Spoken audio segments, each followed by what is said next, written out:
मैं डॉक्टर क्षमा सिंह जीएसएम महाविद्यालय के यूट्यूब चैनल पर आपका हार्दिक स्वागत करती हूँ। बच्चों, मैं पुनः एक नया वीडियो आप लोगों के लाई हूँ। जैसे आपका मैंने पिछले वीडियो में हिंदी साहित्य की गद्य विधाएं समझा रही हूँ। वैसे तो मैं विधाएं आपको एक ही वीडियो में समझा सकती हूँ, लेकिन मेरी सोच ये है कि आप सभी को एक एक विधा अच्छे से समझ में आ जाए। तो आज मैं एक नई विधा के साथ फिर उपस्थित हूँ।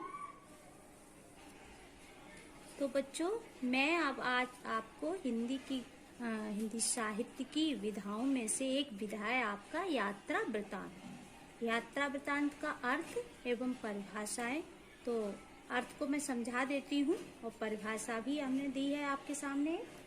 तो बच्चों, सबसे पहले यात्रा वृतांत को समझ लेते हैं। मनुष्य के जीवन से यात्रा का अविच्छिन्न संबंध है। अपने जीवन संबंधी आवश्यकताओं की पूर्ति के लिए मनुष्य रेगिस्तानों, पर्वतों, गुफाओं आदि की यात्रा करता ही आया है। ये प्राकृतिक आदिम अत्यंत घुमक्कड़ थे। बिना यात्रा के इनका जीवन कठिन था।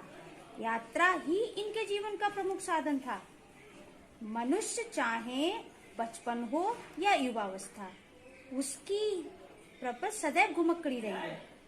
इस भ्रमण में जो भी विचार या पात्र लेखक के संपर्क में आते हैं, वे उसके मानस में पटल पर अंकित हो जाते हैं।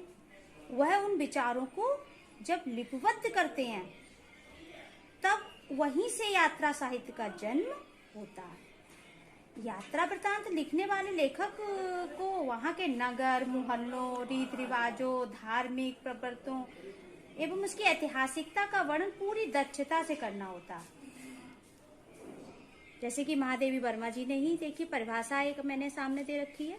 क्या कहती है कि संगीत थम जाने पर गायक जैसे भैरों के बाद एवं अपने गीत के संगीत पर विचार करने लगता है, वैसे ही यात्री अपनी यात्रा के संस्मरण दोहराता है। स्मृति के प्रकाश में अतीत कालीन यात्रा को सजीव कर देने का तत्व इस वर्णन को साहित्य का स्वरूप प्रदान करता है।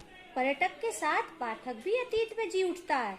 जिस तरीके से पर्यटक अपना घूमने का जैसा भी वृत्तांत सुनाता है, लिखता है, वैसा ही पाठक भी उसमें विचरण करता है।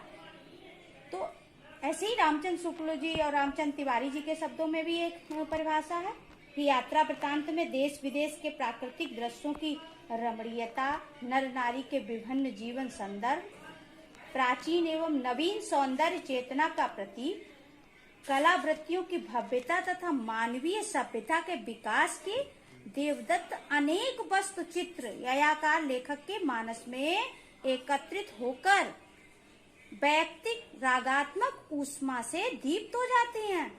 लेखक अपनी बिंब विधायिनी कल्पना शक्ति से उन्हें पुनः मूर्त करके पाठकों को जिज्ञासा वृत्ति को तुष्ट कर देता है।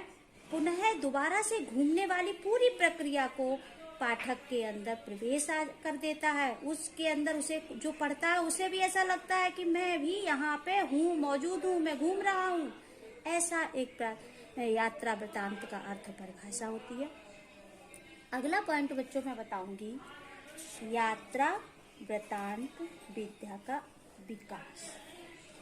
तो विकास बच्चों, भारतेंद्र जी ने जो ना सरयू पार की यात्रा, मेहदावल की यात्रा, लखनऊ की यात्रा आदि शीर्षकों से इन लोगों ने वृत्तांतों का बड़ा रोचक एवं सजीव वर्णन किया है। इसी प्रकार आपके बाल कृष्ण भट्ट ने हिंदी प्रदीप में कार्तिकी नहाने का गया यात्रा का वर्णन किया है।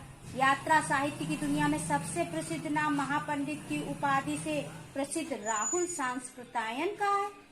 इन्होंने देश विदेश की सीमा पर पार कर अनेक महत्वपूर्ण साहित्य रचना द्वारा यात्रा वृत्तांत विधा को महिमा मंडित किया है।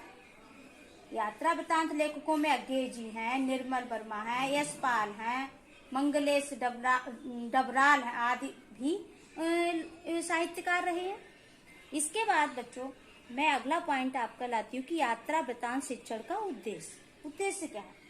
उद्देश्य यही है बच्चों कि छात्रों में यात्रा के प्रति रुचि उत्पन्न करना, जिज्ञासा उत्पन्न करना, खोजी प्रकृति का विकास करना, धैर्य, साहस आदि गुणों का विकास करना, देश विदेश के प्रसिद्ध यात्रियों के ऐतिहासिक महत्व से परिचित कराना, पाठ के माध्यम से विभिन्न यात्रा प्रसंगों का परिचय देना, यात्रा वृतांत की विद्यागत शैली तथा विशेषताओं से सामान्य परिचय कराना। अगला पॉइंट है यात्रा वृतांत की शिक्षक के सोपान। तो बच्चों देखिए आपका यहाँ लिखा हुआ है सामान्य प्रारंभिक बातें। तो क्या है सामान्य प्रारंभिक बातों में क्या है कि विद्यालय एवं शिक्षक का नाम, विषय, उपविषय, दिनांक, कालांश आदि का उल्लेख करना। अगला पॉइंट है आपका सामान्य उद्देश्य विद्यार्थियों में यात्रा के प्रति रुचि उत्पन्न करना, अन्वेषण प्रवृत्ति का विकास करना, धैर्य, साहस आदि गुणों का विकास करना, पाठ के माध्यम से यात्रा के विविध प्रसंगों का परिचय कराना। अगला है विशिष्ट उद्देश्य यात्रा वृत्तांत में वर्णित प्रसंगों, घटनाओं, परिस्थितियों का आधार पर उपयुक्त सामान्य उद्देश्य का निर्धारण। प्रस्तुतिकरण में यात्रा संबंधी किसी रोचक प्रसंगों को, यात्रा में वर्णित किसी घटना को या लेखक के जीवन परिचय या यात्रा के प्रति उसकी रुचि से संबंधित वर्णन के आधार बनाया जा सकता है। आदर्श वाचन शिक्षक पहले स्वयं पाठ का आदर्श वाचन करे तथा छात्रों को अनुकरण वाचन एवं मौन वाचन कराए। पुनरावृत्त प्रश्न शिक्षक छात्रों से पढ़ाए गए पाठों के आधार पर पुनरावृत्त प्रश्न करें। गृह कार्य में आपका आ गया, गृह कार्य में आपका छात्रों को अपनी यात्रा का विस्तृत वर्णन लेखकों को दिया जाए। तो इस प्रकार से बच्चों यात्रा वृत्तांत के बारे में मैंने आपको समझा।